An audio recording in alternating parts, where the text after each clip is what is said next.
Hello friends, welcome to the success Kendra. Friends देखिए, आज इस सेशन में हम लोग Gyan Bindu Bihar police full length test को डिस्कस करेंगे। यहाँ पर आप देख भी सकते हैं, बिहार पुलिस के लिए ज्ञान बिंदु का ये हिस्ट्री का फुल लेंथ टेस्ट है। इसमें टोटल 100 इंपॉर्टेंट क्वेश्चन है और निश्चित रूप से यहाँ से कुछ प्रश्न आपके पेपर में भी बनेंगे, इसलिए सेशन बड़ा ही इंपॉर्टेंट है। इसको ध्यानपूर्वक आप पूरा जरूर देखिएगा। और देखिए, सेशन के एंड में आप सभी लोग अपना अपना स्कोर बताइए कि आपने कितना स्कोर किया है। फ्रेंड्स, अगर आप चैनल पर पहली बार विजिट कर रहे हैं तो चैनल को सब्सक्राइब कर लीजिए और जो बगल में बेल आइकन है, घंटी का निशान है, उसको भी जरूर दबा लीजिएगा, ताकि जब भी इसी तरह का कोई भी important video Bihar police 19,838 post से संबंधित अपलोड किया जाए तो उसका नोटिफिकेशन सबसे पहले आपके पास पहुंच जाए। तो चलिए फ्रेंड्स, बिना देरी किए हुए सेशन आज के स्टार्ट करते हैं। एक बार सभी लोग प्लीज़ पहले सेशन को लाइक कर दीजिए और जब इस टेस्ट को पूरा लगा लीजिएगा तो इसे कम से कम एक ग्रुप में फ्रेंड्स जरूर ही शेयर कर दीजिएगा। तो चलिए अब हम लोग स्टार्ट करते हैं आज का सेशन। तो फ्रेंड्स ध्यान दीजिए, जैसे मैंने आपको बताया है कि आज के इस सेशन में हम लोग Gyan Bindu Bihar police full length test को कवर करेंगे। देखिए, ज्ञान बिंदु का बिहार पुलिस के लिए ये हिस्ट्री का फुल लेंथ टेस्ट है। यहाँ पर आप देख भी सकते हैं, Gyan Bindu Bihar police history full length test. इसमें टोटल 100 इंपॉर्टेंट क्वेश्चन है और सारे के सारे प्रश्न काफ़ी इंपॉर्टेंट है। निश्चित रूप से यहाँ से प्रश्न आपके पेपर में देखने को मिलेंगे। बड़ा ही इंपॉर्टेंट सेशन है फ्रेंड्स, इसको पूरा आप जरूर देखिएगा। इस टेस्ट को आप पूरा जरूर लगाइएगा। चलिए स्टार्ट करते हैं। एक बार सभी लोग प्लीज़ पहले सेशन को लाइक कर दीजिए। थोड़ा सा मैं जूम कर दे रहा हूँ ताकि प्रश्न आपको और स्पष्ट रूप से दिखाई दे। देखिए, आज के सेशन का पहला प्रश्न पढ़ेंगे सूची एक में प्राचीन स्थल दिया गया है। यहाँ पर आप देख सकते हैं, उसको सूची दो में पुरातत्वीय खोज दिए गए हैं, उनके साथ सुमेलित करना है और सूची के नीचे दिए गए कूट का प्रयोग करके सही उत्तर चुनना है। यहाँ पर देखिए कूट दिया गया है, इसकी सहायता से सही उत्तर आपको चुनना है। चलिए एक एक करके हम लोग मिलाएंगे और देखिए आंसर अगर आप जानते हैं तो आंसर कमेंट करते चलिएगा, इससे आपका रिवीजन होते चलेगा। तो फ्रेंड्स देखिए, लोथल, आपको पता है कि लोथल जो है ये गुजरात में पड़ता था, भोगवा नदी के तट पर। और लोथल जो था सिंधु घाटी सभ्यता का एक गोदीबाड़ा था, यानी कि एक बंदरगाह था, पतन नगर था। तो यहाँ पर देखिए गोदीबाड़ा हो जाएगा। उसके बाद देखिए कालीबंगा, ये राजस्थान में पड़ता है, घग्गर नदी के तट पर था और यहाँ से जूते हुए खेत का प्रमाण मिला है। तो यहाँ पर देखिए जूता हुआ खेत। अच्छा, धौलावीरा इंपॉर्टेंट है। देखिए धौलावीरा भी गुजरात में पड़ता है और यहाँ से हड़प्पन लिपि के बड़े आकार के 10 चिन्हों वाला शिलालेख मिला है। तो यहाँ पर 4 नंबर हो जाएगा। और देखिए यहाँ से प्रश्न पूछा भी गया था एसएससी जीडी में। एसएससी जीडी में क्या पूछा गया था, प्रश्न को ध्यान से सुनिएगा कि हड़प्पा लिपि के बड़े आकार वाले संकेतों से युक्त 10 शिलालेख कहाँ से पाए गए हैं। तो आपको याद रखना है धौलावीरा से ही उन्नत जल प्रबंधन प्रणाली का भी साक्ष्य मिला है। ये भी प्रश्न बिहार पुलिस में पूछा गया था कि उन्नत जल प्रबंधन प्रणाली का साक्ष्य कहाँ से प्राप्त हुआ है। तो याद रखिएगा धौलावीरा से। और बनावली से जो है पक्की मिट्टी की बनी हुई हल्की प्रतिकृति प्राप्त हुई है। तो इसको अब आप लोग मिला लीजिएगा, ठीक है ना फ्रेंड्स। तो ये लोथल हो जाएगा गोदीबाड़ा, कालीबंगा, जूता हुआ खेत, यानी कि 2-1। धौलावीरा से हड़प्पन लिपि के बड़े आकार के 10 चिन्हों वाला एक शिलालेख, यानी कि 4। और बनावली से पक्की मिट्टी की बनी हुई हल्की प्रतिकृति, तो यानी कि 3 हो जाएगा। तो 2-1-4-3 ऑप्शन बी में आपको दिख रहा है। चलिए देखिएगा, फिर से मिलान करना है और यहाँ कूट में से सही आंसर का चयन करना है। तो देखिए फ्रेंड्स, अगर हम बात करते हैं हड़प्पा, तो हड़प्पा रावी नदी के तट पर था। कालीबंगा मैंने बताया कि घग्गर नदी के तट पर था। लोथल भोगवा नदी के तट पर था और रोपड़ सतलज नदी के तट पर था। तो यहाँ पर देखिए हड़प्पा हो जाएगा रावी 3, कालीबंगा हो जाएगा घग्गर, लोथल हो जाएगा भोगवा और रोपड़ हो जाएगा सतलज। तो 3-2-1-4 करेक्ट आंसर हो जाएगा। देखिए ज्ञान बिंदु का बिहार पुलिस का फुल लेंथ टेस्ट मैंने पूरा कंप्लीट करा दिया है, 1 से लेकर के 15 तक जाकर के रिवीजन कर लीजिएगा, ठीक है ना। चलिए अगला प्रश्न है कि सिंधु घाटी की सभ्यता गैर आर्य थी क्योंकि, बताइए सिंधु घाटी की सभ्यता गैर आर्य थी क्योंकि। तो आपको पता है फ्रेंड्स कि सिंधु घाटी की सभ्यता जो थी ना, यह एक नगरीय सभ्यता थी, इसलिए ये गैर आर्य सभ्यता थी। तो ऑप्शन ए यहाँ पर बिल्कुल करेक्ट आंसर हो जाएगा, ठीक है। और देखिए ज्ञान बिंदु का बिहार पुलिस का जो फुल लेंथ टेस्ट है 1 से लेकर के 15 तक, उसमें जितने भी 1 से 15 तक सेट में जितने भी करंट अफेयर्स के प्रश्न थे उनको हमने एक ही सेशन में कवर किया हुआ है। जाकर के देख लीजिएगा फ्रेंड्स, मैं आपके लिए लगातार मेहनत कर रहा हूँ। चलिए फिर से यहाँ पर देखिएगा मिलान करना है। एक तरफ जो है वेद दिया गया और दूसरी तरफ उनके ब्राह्मण ग्रंथ का नाम दिया गया। ये सारे ब्राह्मण ग्रंथ हैं इन वेदों के। तो 4 वेद हैं, पहले याद रखना है ऋग्वेद, यहाँ पर देखिए, ठीक है ना। उसके बाद यजुर्वेद, अथर्ववेद, सामवेद, ये सब 4 वेद हैं। सबसे पुराना इसमें से ऋग्वेद है, ध्यान रखिएगा। अच्छा, ऋग्वेद का जो ब्राह्मण ग्रंथ है उसका नाम क्या है? ऐतरेय है। पहले यहाँ पर और ऑप्शन देख लीजिएगा, ठीक है ना। तो मैं पहले आपको आंसर बता देता हूँ। इसका आंसर हो जाएगा 3 4 1 2। चलिए आइए मिला लेते हैं हम लोग 3 4 1 2। तो मैंने बताया कि ऋग्वेद का जो ब्राह्मण ग्रंथ है उसका नाम ऐतरेय है, सामवेद का जो है इसका पंचवीस है, अथर्ववेद का जो है गोफत है और यजुर्वेद का जो है शतपथ है। शतपथ ब्राह्मण आपने पढ़ा है ना, तो इसको आप ध्यान रखिएगा, ठीक है। चलिए अगला प्रश्न कर लेंगे। तो यहाँ पर ऑप्शन सी करेक्ट आंसर हो जाएगा। उसके बाद देखिएगा फिर से मिलान करना है। एक तरफ वैदिक नदियाँ दिया गया है और उनका आधुनिक नाम अब मिलान करना है आपको। तो देखिए कुबा कहा जाता है ये काबुल को, ठीक है ना। काबुल नदी जो अफगानिस्तान में बहती है। अच्छा, पुरुषनी जो है, पुरुषनी किसको कहा जाता है? तो फ्रेंड्स ये रावी नदी को कहा जाता है, ठीक है ना। सदानीरा गंडक को कहा जाता है और शत्रुधि सतलज को कहा जाता है, ठीक है फ्रेंड्स। चलिए उसके बाद देखिए किस वैदिक ग्रंथ में वर्ण शब्द का प्रयोग, वर्ण शब्द का सर्वप्रथम नामोल्लेख मिलता है? किस ग्रंथ में वर्ण शब्द का सर्वप्रथम नामोल्लेख मिलता है? तो देखिए वर्ण शब्द की अगर बात करते हैं तो वर्ण शब्द की जो है सबसे पहला उल्लेख जो मिलता है यह आपका ऋग्वेद में मिलता है, ऋग्वेद में मिलता है, ठीक है ना। ध्यान रखिएगा ऋग्वेद के 10वें मंडल में, ऋग्वेद के जो 10वां मंडल है जिसमें पुरुष सूक्त जो है, पुरुष सूक्त याद रखिएगा, पुरुष सूक्त ऋग्वेद के 10वें मंडल में पुरुष सूक्त में जो है इसका वर्णन मिलता है। और इसमें 4 वर्ण हैं, ब्राह्मण, क्षत्रिय, वैश्य और शूद्र, ठीक है ना। तो ये भी आप ध्यान रखिएगा, ठीक है। यह सूक्त ब्रह्मांडीय पुरुष या पुरुष सूक्त का वर्णन करता है जिसमें 4 वर्ण जो है इसकी उत्पत्ति मानी जाती है, ठीक है। तो यहाँ पर ऑप्शन ए करेक्ट आंसर हो जाएगा।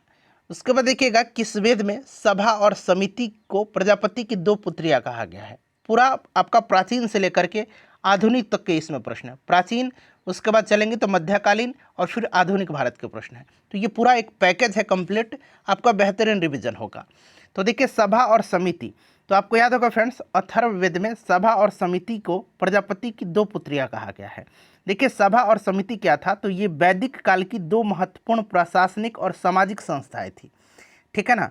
प्रजापति जो था ये वैदिक काल का एक प्रमुख देवता होते थे, ठीक है। तो ध्यान रखिएगा यहाँ पर राइट आंसर अथर्ववेद हो जाएगा। क्लियर है? चलिए, और अथर्ववेद में जो आपको पता है जादू टोना, तंत्र मंत्र, औषधि, इन सब का वर्णन मिलता है। देखिए ऋग्वैदिक काल में निष्क किस अंग का आभूषण था? निष्क जो था ये किस अंग का आभूषण हुआ करता था? चलिए बताइएगा राइट आंसर यहाँ पर क्या हो जाएगा। तो देखिए ध्यान दीजिए, ये निष्क जो था ना ऋग्वैदिक काल में ये गला का आभूषण था। तो यहाँ पर option number C correct answer हो जाएगा, ठीक है ना, गला का।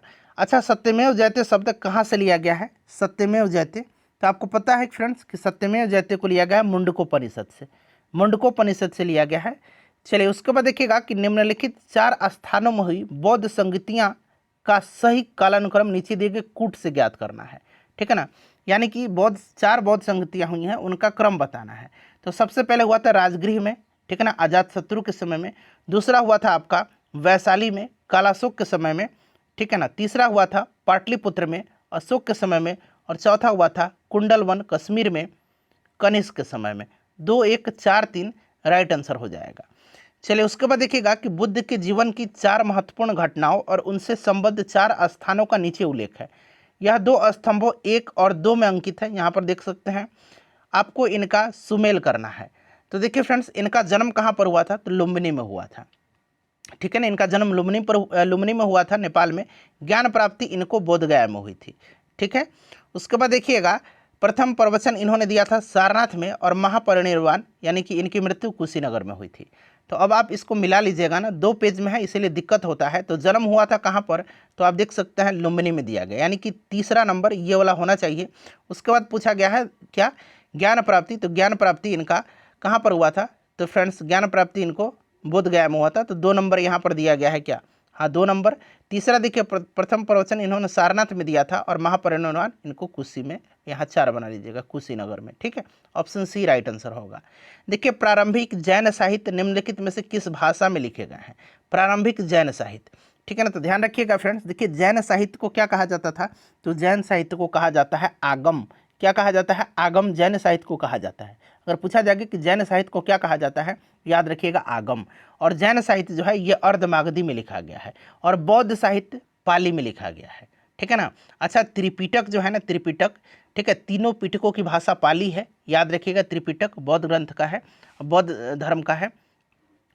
उसके बाद देखिएगा कि अनेकांतवाद निम्नलिखित में से किसका क्रोध सिद्धांत एवं दर्शन है। अनेकांतवाद निम्नलिखित में से किसका एक मुख्य सिद्धांत और दर्शन है। तो फ्रेंड्स ये आपका जैन धर्म का है। अनेकांतवाद प्राचीन भारत में उत्पन्न जैन सिद्धांत है जो दार्शनिक सत्यों से संबंधित है, और यह मानता है कि परम सत्य और वास्तविकता जटिल है और उसके कई पहलू हो सकते हैं। तो ये जैन मत करेक्ट आंसर हो जाएगा। उसके बाद देखिए भागवत धर्म से संबंधित प्राचीनतम अभिलेखीय साक्ष्य मिलता है कहाँ से, ये पूछा गया है। तो देखिए भागवत धर्म से संबंधित प्राचीनतम अभिलेखीय साक्ष्य जो है ये बेसनगर का गरुड़ स्तंभ है। बेसनगर का गरुड़ स्तंभ, ठीक है ना, बेसनगर का गरुड़ स्तंभ है, याद रखिएगा, बेसनगर का गरुड़ स्तंभ है, ठीक है ना। इसका निर्माण हेलियोडोरस नामक एक यवन राजदूत ने करवाया था, जो भागवत धर्म में दीक्षित हो गया था, ठीक है ना। तो यहाँ पर देखिएगा हेलियोडोरस का बेसनगर का गरुड़ स्तंभ, ठीक है ना, ये भागवत धर्म से संबंधित है, मतलब भागवत धर्म से संबंधित प्राचीनतम अभिलेखीय साक्ष्य है, ठीक है। चलिए उसके बाद देख लीजिएगा, नेक्स्ट क्वेश्चन है हमारा, और बाकी भी आप देख सकते हैं। इलाहाबाद का जो अभिलेख है, इलाहाबाद प्रशस्ति लेख, ये समुद्रगुप्त से संबंधित है। हरिसेन जो है इलाहाबाद प्रशस्ति लेख के रचनाकार हैं।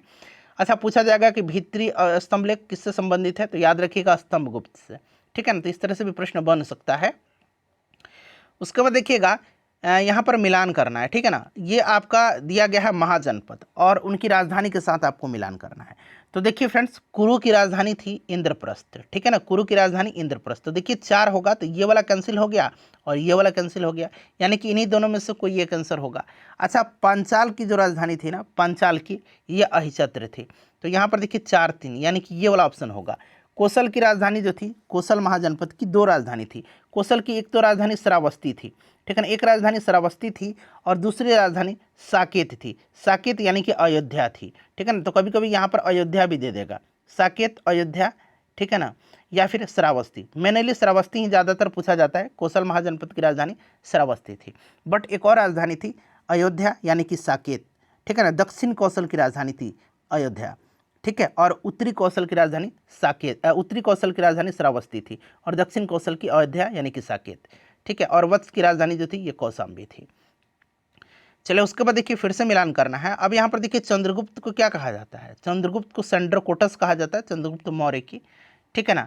अच्छा, बिंदुसार को कहा जाता है अमित्रखाद, अशोक को प्रियदर्शी कहा जाता है, और चाणक्य को विष्णुगुप्त, ठीक है, कोई दिक्कत। चलिए उसके बाद हो जाएगा, यहाँ पर देखिएगा 2 3 1 4, 2 3 1 4, 2 3 1 4, ये वाला ऑप्शन है। नेक्स्ट क्वेश्चन है कि निम्नलिखित अभिलेखों में से किस लेख में अशोक का नाम उल्लिखित है। किस अभिलेख में, ये अशोक आप देख सकते हैं, इन्वर्टेड कोमा में लिखा गया है, अशोक नाम उल्लिखित है। तो फ्रेंड्स देखिए अशोक का जो मास्की शिलालेख में है उसी में अशोक उल्लिखित है, ठीक है, और मास्की शिलालेख ये कर्नाटक में पड़ता है, ठीक है फ्रेंड्स, याद रखिएगा। चलिए तो यहाँ पर हो जाएगा आपका मास्की का लघु शिलालेख, ठीक है। उसके बाद देखिएगा कि मौर्य काल में शिक्षा का सर्वाधिक प्रसिद्ध केंद्र कौन था। मौर्य काल में तो ये तक्षशिला था। कलिंग युद्ध की विजय तथा क्षतियों का वर्णन अशोक के किस शिलालेख में है। कलिंग युद्ध की विजय और क्षति का वर्णन अशोक के किस शिलालेख में है। तो फ्रेंड्स ये अशोक का कौन सा शिलालेख है, यहाँ पर देखिएगा तो अशोक के 13वें शिलालेख में किया गया है। और देखिए इस शिलालेख में अशोक ने कलिंग युद्ध के नरसंहार और विनाश का वर्णन किया है, जिससे उन्हें गहरा पश्चाताप हुआ है, और उन्होंने बुद्ध जो है युद्ध त्याग करके धर्म विजय यानी कि धर्म के द्वारा विजय का मार्ग अपनाया था। तो ये आपका 13वां शिलालेख हो जाएगा, ठीक है ना, 13वां शिलालेख। अच्छा, 12वां शिलालेख भी महत्वपूर्ण है, जान लीजिएगा।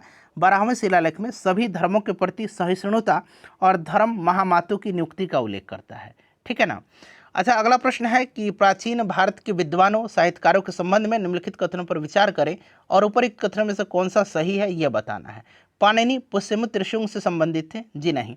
देखिए पाणिनि के बारे में जान लीजिए। पाणिनि जो था ना एक संस्कृत व्याकरणविद थे। अच्छा, पाणिनि की रचना अष्टाध्यायी आपको याद होगा, अष्टाध्यायी आपको याद होगा। पूछा जाएगा कि अष्टाध्यायी किसकी रचना है, तो याद रखिएगा ये पाणिनि की रचना है। ठीक है। हर्षवर्धन जो अमर सिंह हर्षवर्धन से संबंधित थे, नहीं। कालिदास चंद्रगुप्त द्वितीय से संबंधित थे, बिल्कुल ये करेक्ट दिया गया है। ठीक है। तो यहाँ पर राइट आंसर पूछा जा रहा है कि इसमें से कौन सा सही है, तो केवल 3 यहाँ पर सही दिया गया है। ठीक है। चलिए उसके बाद देखिए, कलिंग नरेश खारवेल निम्न में से किस वंश से संबंधित थे? कलिंग नरेश खारवेल जो थे ना, ये किस वंश से संबंधित थे? तो ये चेदी वंश से संबंधित थे। महामेघवाहन वंश भी इनको कहा जाता है, ध्यान रखिएगा। चलिए उसके बाद देखिएगा, मिलान करना, एक तरफ शासक हैं, दूसरी तरफ उनकी उपाधि है। तो ये मैंने सेट में भी आपको करवाया था। देखिए अशोक का प्रियदर्शी हो जाएगा ना। अच्छा, कनिष्क का कुछ ऐसा नहीं है, देखिएगा मिलाएंगे जब हम, तो देखिए यहाँ पर 4 होना चाहिए। अशोक का प्रियदर्शी 4, तो कहीं 4 ऑप्शन में दिख रहा है, कहीं पर भी 4 पहले में नहीं है। ये ऑप्शन यहाँ पर ठीक से नहीं है, तो 4 हो जाएगा। उसके बाद देखिएगा, खारवेल को हमने बताया कि कलिंग चक्रवर्ती कहा जाता है, यानी कि सी का 2 हो जाएगा। और कुमारगुप्त को महेंद्रादित्य कहा जाता है, यानी कि डी का 3 हो जाएगा। तो निश्चित रूप से कनिष्क का यहाँ पर विक्रमादित्य होना चाहिए। तो विक्रमादित्य पता है आपको किसको कहा जाता है? चंद्रगुप्त द्वितीय को। तो यहाँ पर नहीं, कुछ और होना चाहिए था, बट यहाँ पर एरर होगा निश्चित रूप से। तो ये वाला मिलान आपका सही होगा।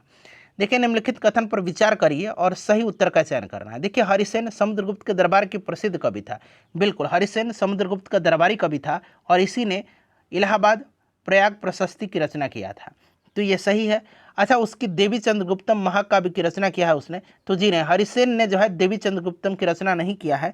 देवी चंद्रगुप्तम महाकाव्य की रचना विशाख दत्त ने किया है। वहीं विशाख दत्त जिन्होंने मुद्रा राक्षस की भी रचना किया है। ठीक है ना। विशाख दत्त की 2 रचना याद रखिएगा, एक आपका हो जाएगा मुद्रा राक्षस और दूसरा हो जाएगा देवी चंद्रगुप्तम। ठीक है। अच्छा, वह प्रयाग प्रशस्ति का भी रचयिता था। हरिसेन के बारे में बात हो रही थी, बिल्कुल पहला और तीसरा करेक्ट है, दूसरा गलत दिया गया है। तो पहला और तीसरा यहाँ पर करेक्ट हो जाएगा। देखिए, मिलान करना है फिर से, दरबारी कवि और राजा, यानी कि अमीर खिसरो किसके दरबार में है? तो यहाँ पर अलाउद्दीन खिलजी दिया गया, कालिदास चंद्रगुप्त द्वितीय, हरिसेन। हरिसेन जो थे ये किसके समय में थे? तो हरिसेन समुद्रगुप्त के, मैंने बताया दरबारी कवि थे, और वानभट्ट हर्षवर्धन के। ठीक है, हर्षचरित इन्हीं वानभट्ट की रचना है। चलिए अगला प्रश्न है कि गुप्त वंश के निम्नलिखित शासकों का क्रम बताना है, बिल्कुल सही क्रम बताना है। तो देखिए, गुप्त वंश की अगर बात करते हैं तो गुप्त वंश का संस्थापक कौन था? गुप्त वंश का संस्थापक श्रीगुप्त था। ठीक है ना, श्रीगुप्त था। श्रीगुप्त के बाद कौन जो है उत्तराधिकारी बना था? तो श्रीगुप्त के बाद राजा बना था घटोत्कच। कौन? घटोत्कच। और घटोत्कच के बाद हुआ था कौन? चंद्रगुप्त प्रथम। चंद्रगुप्त प्रथम। उसके बाद हुआ था समुद्रगुप्त। समुद्रगुप्त। उसके बाद हुआ था चंद्रगुप्त द्वितीय, यानी कि चंद्रगुप्त विक्रमादित्य। उसके बाद कुमारगुप्त और फिर स्कंदगुप्त। ठीक है ना। और यही कुमारगुप्त जो है नालंदा विश्वविद्यालय के संस्थापक हैं, याद रखिएगा। और गुप्त वंश का अंतिम शासक जो था ये विष्णुगुप्त था। ठीक है ना, विष्णुगुप्त। तो ये भी ध्यान रखिएगा, ये क्रम से दिया गया है ना, 1 2 3 4 5। तो संस्थापक का भी नाम याद रखिएगा, उसके बाद दूसरा शासक, तीसरा, फिर ये क्रम आप याद रखिएगा। चलिए मिलान करना है। तो विशाख दत्त कौन थे? तो मैंने बताया था कि विशाख दत्त की रचना थी मुद्रा राक्षस, देवी चंद्रगुप्तम। तो एक तरह का ये नाटककार थे। तो यहाँ पर आप देख सकते हैं नाटक दिया गया है, यानी कि पहला का 2। तो पहला का 2 यहाँ पर है। ठीक है ना। अच्छा, उसके बाद देखिएगा बराहमिहिर। तो बराहमिहिर कौन थे? तो ये खगोल विज्ञान थे। तो यहाँ पर देखिएगा 2 3 ये वाला स्टेटमेंट से। चरक जो थे ना, चरक, तो यहाँ पर देख सकते हैं चरक जो थे एक चिकित्सा से संबंधित थे, आयुर्वेद 4 थे, यानी कि सी का 1 होगा। तो यहाँ पर देखिए सी का 1। और ब्रह्मगुप्त गणितज्ञ थे, तो ऑप्शन सी राइट आंसर हो जाएगा। चलिए, सम्राट हर्षवर्धन ने 2 महान धार्मिक सम्मेलनों का आयोजन कहाँ पर किया था? हर्षवर्धन ने, बताइएगा। इसी के समय ह्वेनसांग आया था, हर्षवर्धन के समय ह्वेनसांग नहीं आया था। ह्वेनसांग नालंदा विश्वविद्यालय में अध्ययन करने के लिए, तो ये इसी के समय में आया था। तो यहाँ पर देखिए कन्नौज और प्रयाग में जो है 2 महान धार्मिक सम्मेलनों का इसने आयोजन करवाया था। सती प्रथा का प्रथम अभिलेखीय साक्ष्य प्राप्त होता है। सती प्रथा का, तो फ्रेंड्स देखिए, सती प्रथा का प्रथम अभिलेखीय साक्ष्य जो है ये भानुगुप्त के एरण अभिलेख में मिला है। भानुगुप्त के एरण अभिलेख में। तो यहाँ पर देखिए एरण अभिलेख भानुगुप्त के एरण अभिलेख में मिलता है।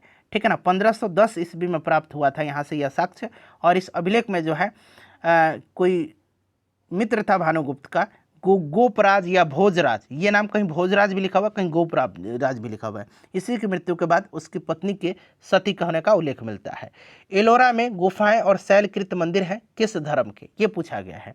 अच्छा, एलोरा की गुफा कहाँ पर है? तो ये आपका पड़ता है औरंगाबाद जिला में, महाराष्ट्र में। ठीक है ना। और ध्यान रखिएगा यहाँ 34 गुफाएं हैं, 34, जिनमें से बौद्ध, हिंदू और जैन धर्म के मंदिर शामिल हैं। तो यहाँ पर देखिए ऑप्शन डी हो जाएगा। और एलोरा की जो गुफाएं और शैलकृत है ना, ये यूनेस्को ने इसको विश्व धरोहर स्थल के रूप में भी शामिल किया हुआ है। 1983 में इसको जो है यूनेस्को द्वारा विश्व धरोहर स्थल घोषित किया गया था। चोलों की राजधानी कहाँ पर थी? अच्छा, चोल वंश का संस्थापक विजयालय था। कौन था? विजयालय था। चोलों की राजधानी तंजौर हुआ करती थी। तंजौर राइट आंसर हो जाएगा। अच्छा, यहाँ पर देखिए सुमेलित करना है, मंदिर दिया गया है और एक तरफ ये कहाँ पर है, तो मीनाक्षी मंदिर कहाँ पर है? तो ये तमिलनाडु के मदुरई में है। तो यहाँ पर देखिए तमिलनाडु के मदुरई में है, यानी कि एका दो ये सब कैंसिल हो गया ना, एका दो एकमात्र यहाँ पर है। वेंकटेश्वर मंदिर ये आंध्र प्रदेश में है, आपको पता है, ठीक है ना, तो एक सही दिया गया है। महाकाल मंदिर ये उज्जैन मध्य प्रदेश में है, 4। और बेलूर मठ जो है, जिसकी स्थापना, बेलूर मठ की स्थापना विवेकानंद ने किया था, ये हावड़ा में पड़ता है, पश्चिम बंगाल में। ठीक है, चलिए उसके बाद देखिएगा कि गंगैकोंडचोलपुरम की स्थापना किसने किया था? गंगैकोंडचोलपुरम की स्थापना, तो देखिए ये किया था किसने? तो ये चोल वंश का शासक था राजेंद्र प्रथम, इसी ने किया था, राजेंद्र प्रथम ने। राजेंद्र चोल ने प्रथम, इसको कहा जाता है राजेंद्र प्रथम। इसने गंगा क्षेत्र में अपनी विजय का जश्न मनाने के लिए ऐसा किया था और इसने गंगैकोंडचोलपुरम शहर की स्थापना किया था। ठीक है, तो याद रखिएगा। निम्नलिखित में से कौन सा सही सुमेलित है? तो मिर्च कटकम शूद्रक की रचना है, बुद्धचरित अश्वघोष की है, मुद्रा राक्षस विशाख दत्त की है और हर्षचरित वान भट्ट की है, यानी कि सारे सही दिए गए हैं। तो यहाँ पर राइट आंसर ऑप्शन ए हो जाएगा। उसके बाद देखिए निम्नलिखित में से किसने दिल्ली को सल्तनत की राजधानी के रूप में स्थापित किया था? अच्छा, दिल्ली सल्तनत की अगर हम बात करते हैं तो ये संस्थापक सल्तनत वंश का कौन था? कुतुबुद्दीन ऐबक था, जिसने गुलाम वंश की स्थापना किया था सबसे पहले 1206 में, और उसकी राजधानी लाहौर थी। ठीक है ना, और लाहौर से राजधानी लाया था इल्तुतमिश ने। लाहौर से राजधानी दिल्ली स्थापित किया था इल्तुतमिश ने। ठीक है ना, तो यहाँ पर ऑप्शन बी राइट आंसर हो जाएगा। उसके बाद देखिए अलाउद्दीन खिलजी के आक्रमण के समय देवगिरी का शासक कौन था? बताइएगा। तो अलाउद्दीन खिलजी राजधानी को दिल्ली से दौलताबाद ले गया था। ठीक है ना, देवगिरी ले गया था, और उस समय था कौन? रामचंद्र देव थे, वहाँ के शासक रामचंद्र देव थे, ध्यान रखना आपको। चलिए, किसने सल्तनत काल में डाक व्यवस्था का विस्तृत विवरण दिया है? सल्तनत काल में डाक व्यवस्था का विस्तृत विवरण, तो देखिए सल्तनत काल में डाक व्यवस्था का विस्तृत विवरण जो है इब्ने बतूता ने दिया है। इब्ने बतूता का जो यात्रा वृत्तांत है रहला, इब्ने बतूता का जो यात्रा वृत्तांत है रहला, ठीक है ना, इस बारे में इसने जो है लिखा है यहाँ पर डाक व्यवस्था के बारे में, और 2 प्रकार की डाक प्रणाली का उल्लेख किया है। एक अश्व डाक है, जिसको कि उलूक कहा जाता है। अश्व डाक यानी कि जो घोड़ा से जाता था, अश्व डाक, ठीक है ना, अश्व बना लीजिए, उसको उलूक कहा जाता था। और एक पैदल डाक था, उसको दावा कहा जाता था। ठीक है ना, तो बस आप इतना मेनली इंपॉर्टेंट है, याद रखिएगा। इब्ने बतूता ये मोहम्मद बिन तुगलक के समय में भारत आया था। ठीक है ना, चलिए उसके बाद नेक्स्ट क्वेश्चन है हमारा कि तालीकोटा का युद्ध लड़ा गया था। तो देखिए तालीकोटा का युद्ध लड़ा गया था कब? तो याद रखिएगा 23 जनवरी 1565 को, डेट सहित याद रखिएगा, 23 जनवरी 1565 में तालीकोटा का युद्ध हुआ था। और देखिए इसमें जो है एक तरफ विजयनगर साम्राज्य था और दूसरी तरफ संयुक्त रूप से लड़ा गया था बीजापुर, बीदर, अहमदनगर और गोलकुंडा। ये 4 जो थे एक तरफ थे, मुस्लिम जो सुल्तान थे ये 4 एक तरफ थे। तो विजयनगर, बीजापुर, अहमदनगर, गोलकुंडा और बीदर का भी नाम आप याद रख सकते हैं। ठीक है, इससे जो है तालीकोटा का युद्ध जो है विजयनगर पतन साम्राज्य के पतन का कारण है, ये इसको माना जाता है। और इसको राक्षसी तंगड़ी का युद्ध भी कहा जाता है, राक्षसी तंगड़ी का युद्ध भी इसको कहा जाता है। ठीक है, चलिए उसके बाद देखिए कृष्णदेव राय के दरबार में अष्टदिग्गज कौन थे? अच्छा, यहाँ पर अष्टदिग्गज है और एक शब्द है अष्टप्रधान। अष्टप्रधान शिवाजी के मंत्रिमंडल को कहा जाता था, और अष्टदिग्गज जो था ये कृष्णदेव राय के दरबार में 8 तेलुगु कवि थे, इन्हीं को अष्टदिग्गज कहा जाता था। ठीक है, चलिए उसके बाद देख लीजिएगा कि निम्नलिखित में से कौन सा सही रूप से सुमेलित, कि यहाँ पर पूछा जा रहा है कि सही सुमेलित कौन सा है। ठीक है ना, तो देखिए दीवाने बंदगान की स्थापना करवाया था फिरोज तुगलक ने, तो पहला ही आपका सही होगा। दीवाने बंदगान एक दास विभाग था, इसकी स्थापना फिरोज शाह तुगलक ने करवाया था।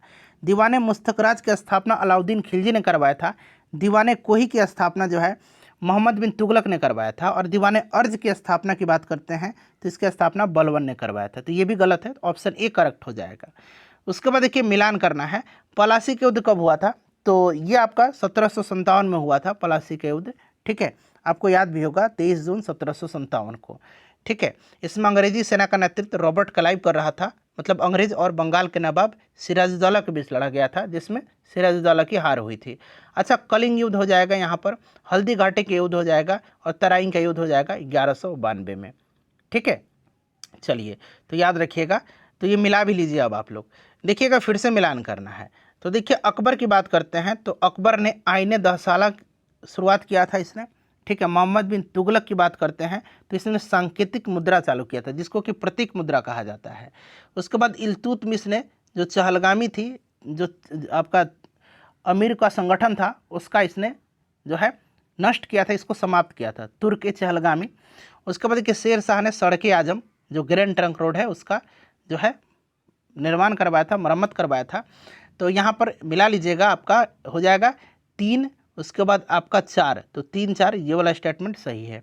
चलिए निम्नलिखित में से कौन सा सही सुमेलित है यहाँ पर। तो देखिए काकतीय वंश की राजधानी जो हुआ करती थी, काकतीय वंश की राजधानी, तो काकतीय वंश की राजधानी कहाँ थी।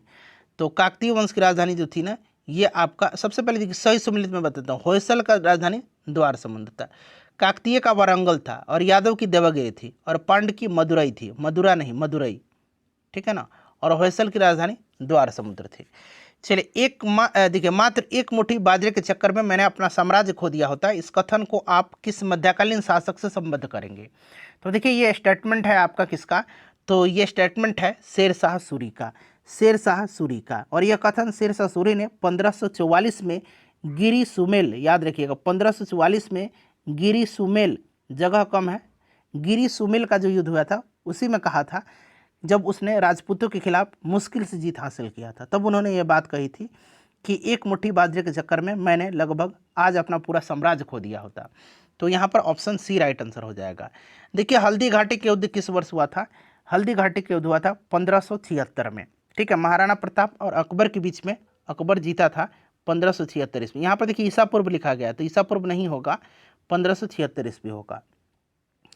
उसके बाद देखिए अकबर ने दीन ए इलाही किस वर्ष प्रारंभ किया था, अकबर ने दीन ए इलाही ये शुरू किया था 1582 ईस्वी में। अच्छा, अकबर ने जो है याद रखिएगा जजिया कर को 1564 में समाप्त किया था, अकबर ने तीर्थ यात्रा कर को 1563 में समाप्त किया था, इबादत खाना की स्थापना इसने 1575 में फतेहपुर सिकरी में करवाया था, और मजहर की घोषणा इसने 1579 में किया था। तो ये सब भी आप ध्यान रखिएगा।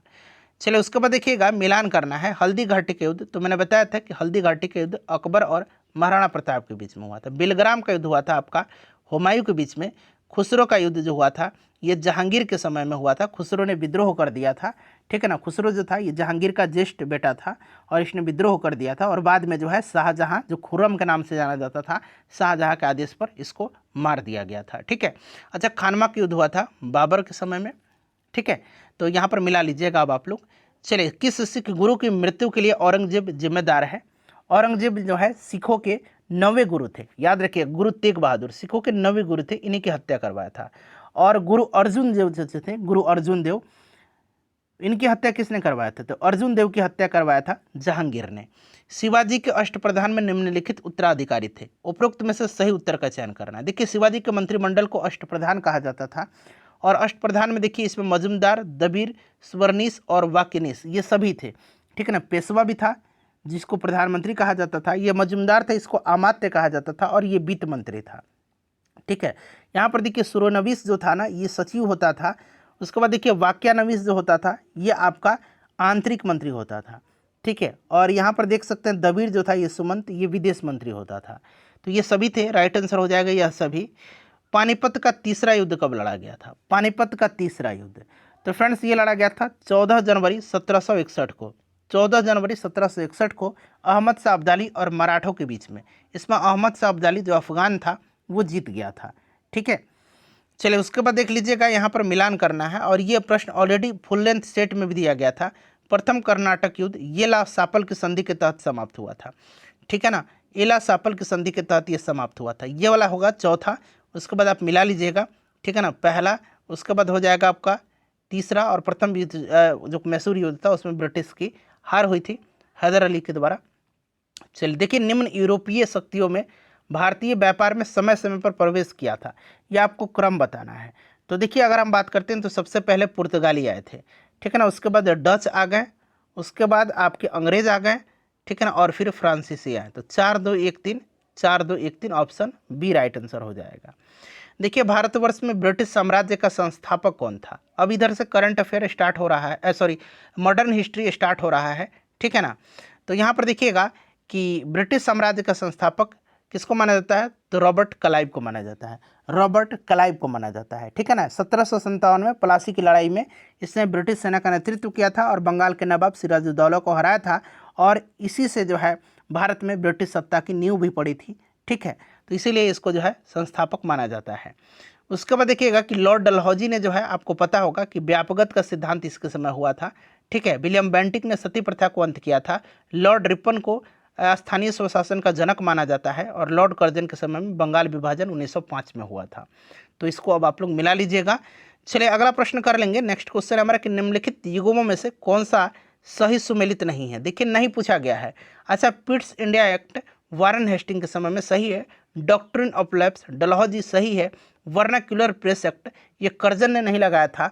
वर्नाक्यूलर प्रेस एक्ट को 1878 में लॉर्ड लिटन ने लगाया था, लॉर्ड लिटन ने, जिसको कि 1881 में लॉर्ड रिपन के द्वारा निरस्त किया गया था, ठीक है ना। इल्बर्ट बिड रिपन सही दिया गया है। कौन सा सुमेलित नहीं है, तो ऑप्शन सी करेक्ट आंसर है। लॉर्ड कॉर्नवालिस का अस्थायी बंदोबस्त लागू किया गया था, तो 1793 में अस्थायी बंदोबस्त, याद रखिएगा अस्थायी बंदोबस्त किसने लागू किया था, तो कॉर्नवालिस ने, ठीक है। चलिए उसके बाद देखिएगा कि poverty and the un British rule in India, ये पुस्तक है poverty and un British rule in India, ये लिखा है किसने, तो दादा भाई नौरोजी की पुस्तक है, ठीक है। चलिए उसके बाद देखिएगा कि 1857 के विप्लव के नायक दिए गए हैं और सूची 2 में उनके कार्यक्षेत्र दिए गए हैं, मिलान करना है। तो बख्त खान ने दिल्ली से जो है सैन्य नेतृत्व किया था, तो आप पहला ही देख सकते हैं, यहाँ पर चौथा दिया गया है। मौलवी अहमदुल्ला ने अवध से, और कुंवर सिंह ने आपका आरा से, मतलब बिहार से, जगदीशपुर से, नाना साहब ने कानपुर से।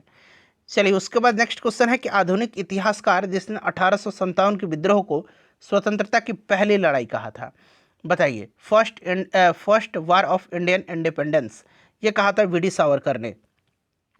चलें यहाँ पर फिर से मिलान करना है। मोपला विद्रोह जो है कहाँ पर हुआ था, तो ये केरल में हुआ था 1921 में। पाबना हुआ था बंगाल में। एक्का आंदोलन हुआ था कहाँ पर, तो अवध में।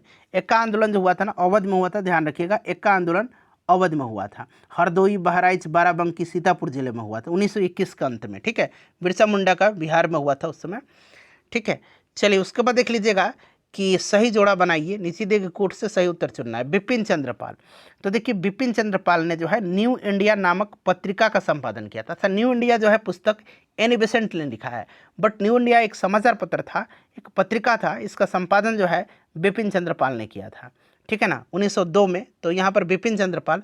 अच्छा, अरविंद घोष वंदे मातरम, ठीक है, 1-3 हो गया।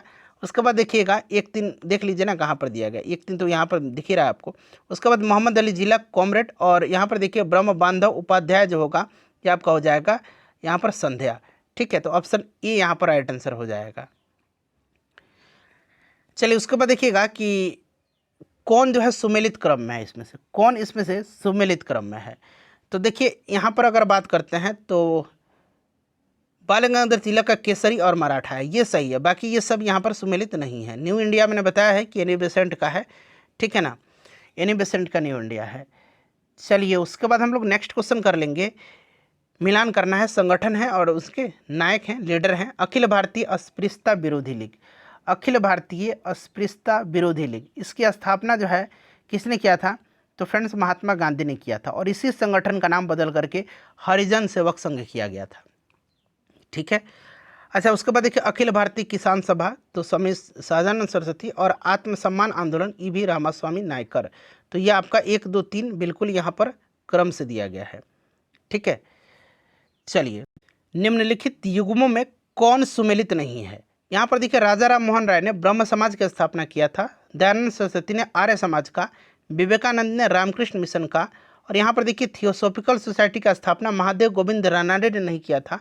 थियोसॉफिकल सोसाइटी की स्थापना मैडम ब्लावत्स्की और कर्नल अल्कॉट ने किया था। याद होगा थियोसॉफिकल सोसाइटी की स्थापना मैडम ब्लावत्स्की और कर्नल अल्कॉट ने किया था, तो ये सुमेलित नहीं है। अच्छा, राजा राम मोहन राय को राजा की उपाधि किसने दिया था। राजा राम मोहन राय जिन्होंने ब्रह्म समाज की स्थापना किया था, ठीक है ना, आत्मीय सभा की भी इन्होंने स्थापना किया था। देखिए इनको भारत में पत्रकारिता का अग्रदूत कहा जाता है। इन्हें भारतीय पुनर्जागरण का जनक भी कहा जाता है। और देखिए मुगल सम्राट अकबर द्वितीय ने जो है इनको राजा की उपाधि दिया था। अकबर द्वितीय ने राजा राम मोहन राय को इंग्लैंड में अपना दूत के रूप में नियुक्त किया था, तो ये भी ध्यान रखिएगा। उसके बाद देख लीजिएगा कि निम्नलिखित में से कौन सा सुमेलित नहीं है। तो यहाँ पर देखिए सुमेलित कौन सा नहीं है बताइएगा। तो यहाँ पर देखिए ऑप्शन सी राइट आंसर हो जाएगा। ठीक है, बाकी देख सकते हैं दयानंद सरस्वती ने जो है आर्य समाज की स्थापना किया था। ठीक है, उसके बाद देखिएगा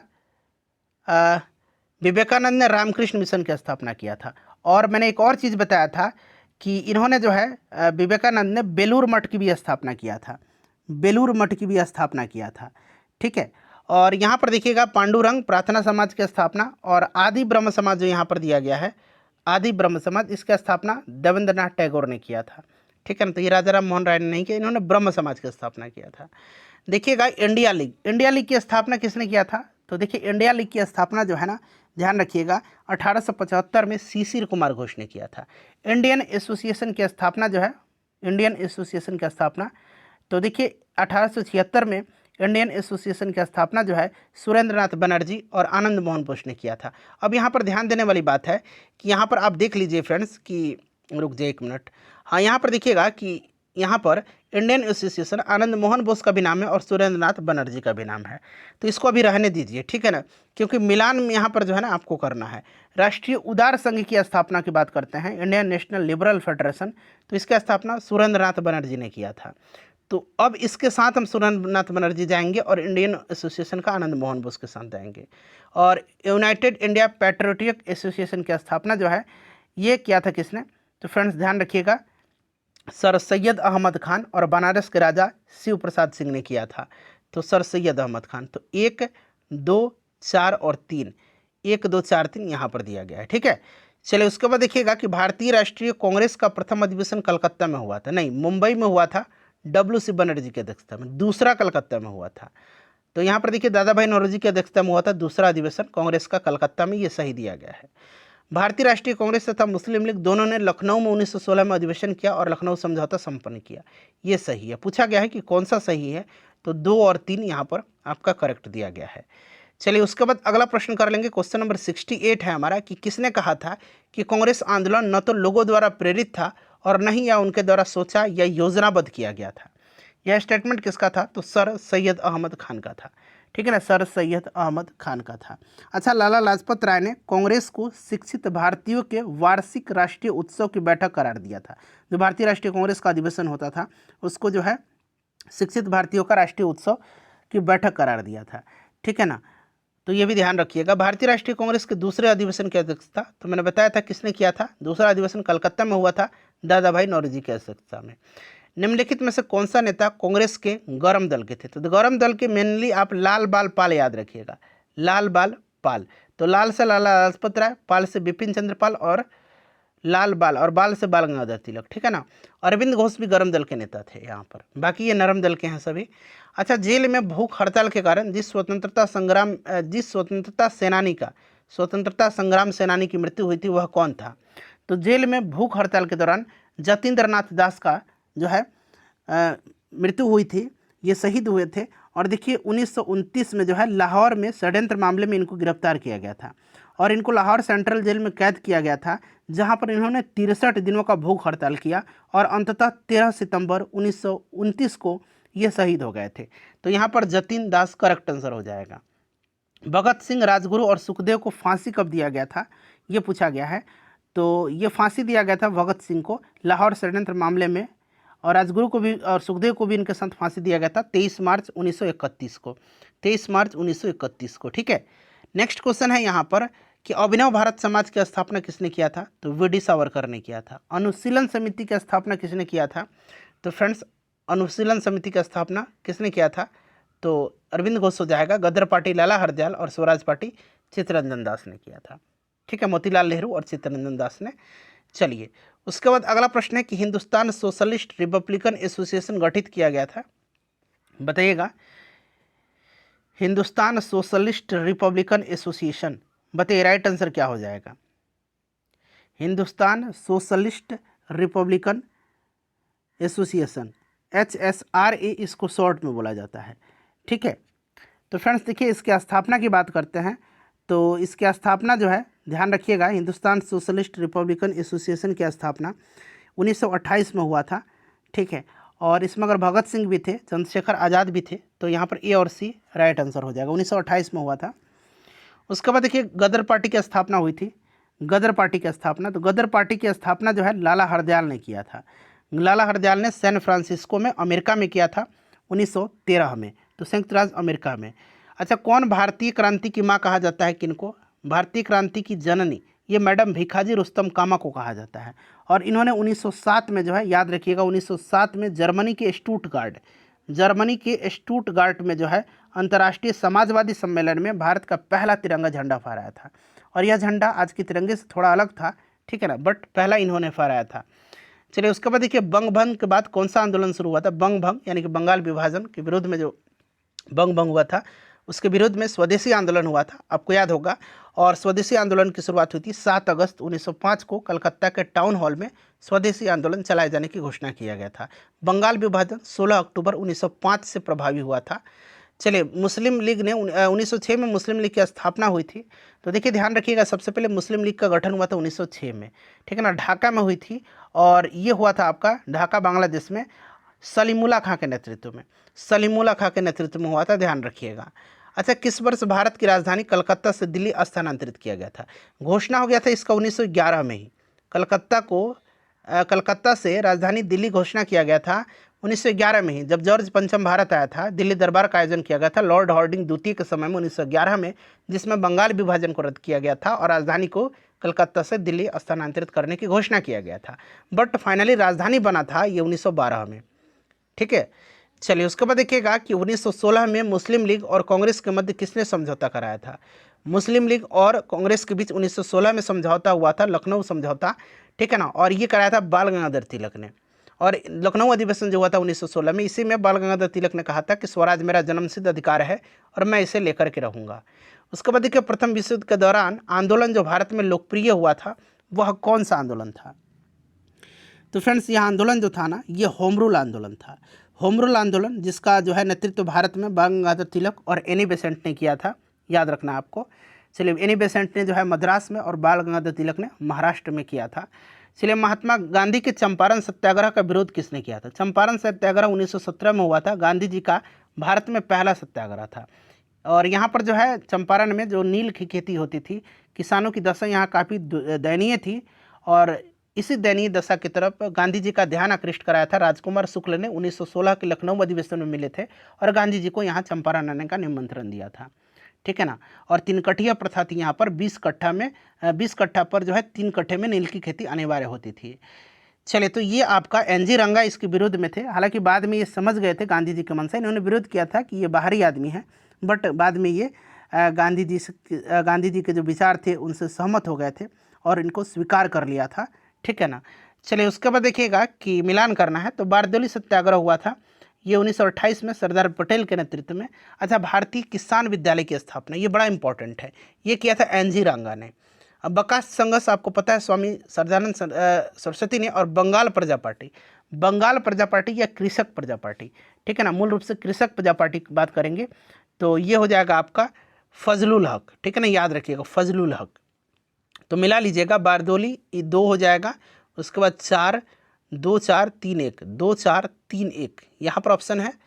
चलिए, उसके बाद देखिएगा कि वह कौन जगह थी जहां अखिल भारतीय किसान सभा का पहला अधिवेशन हुआ था? तो कब हुआ था? 1936 में। कहां पर हुआ था? तो फ्रेंड्स लखनऊ में हुआ था। दयानंद जो आपके स्वामी सहजानंद सरस्वती थे, इन्हीं की अध्यक्षता में। जालियांवाला बाग हत्याकांड हुआ था, मैंने बोला था कि डेट सहित याद रखना, 13 अप्रैल 1919 को अमृतसर में हुआ था, ठीक है ना, बैसाखी त्यौहार के दिन हुआ था। और उस समय लॉर्ड चैम्सफोर्ड जो था वायसराय था। चलिए, किस घटना के कारण गांधी जी ने असहयोग आंदोलन नॉन कॉपरेशन मूवमेंट को वापस ले लिया था? तो ये आपका चौरी चौरा का कांड था, ठीक है, चौरी चौरा का कांड हुआ था, इसी के चलते इन्होंने जो है इसको वापस ले लिया था। चलिए, उसके बाद देखिएगा कि हाँ, यहाँ पर देखिएगा कि स्वराज पार्टी के गठन से संबंधित थे। स्वराज पार्टी, तो मैंने बताया था कि चित्तरंजन दास और मोतीलाल नेहरू, ठीक है ना, चित्तरंजन दास और मोतीलाल नेहरू। चलिए, 1923 में इलाहाबाद में किया था इन्होंने। इसकी स्थापना 1920 में निम्नलिखित में से किसने अपना नाम परिवर्तित करके स्वराज, यहाँ बना लीजिएगा स्वराज सभा, ये हटा लीजिए, ठीक है ना। 1 मिनट रुक जाइए, मैं ठीक से इसको मिटा देता हूँ, स्वराज और यहाँ बना लीजिए सभा, स्वराज सभा रख लिया। तो थोड़ा सा सुन लीजिएगा। देखिए बात करते हैं स्वराज सभा के बारे में। तो देखिए all India home rule league, ठीक है ना, all India home rule league इसका आंसर होगा। All India home rule league ने वर्ष 1920 में जाकर के समाप्त हुआ, जब इसने महात्मा गांधी को अपने अध्यक्ष के रूप में चयनित किया था और यह भारतीय राष्ट्रीय कांग्रेस में विलय हो गया था और 1920 में all India home rule league ने अपना नाम स्वराज सभा कर लिया था, ठीक है। चलिए उसके बाद देखिएगा कि निम्नलिखित भारतीय राष्ट्रीय कांग्रेस का अधिवेशनों में से किसमें कांग्रेस का लक्ष्य पूर्ण स्वराज घोषित करना था।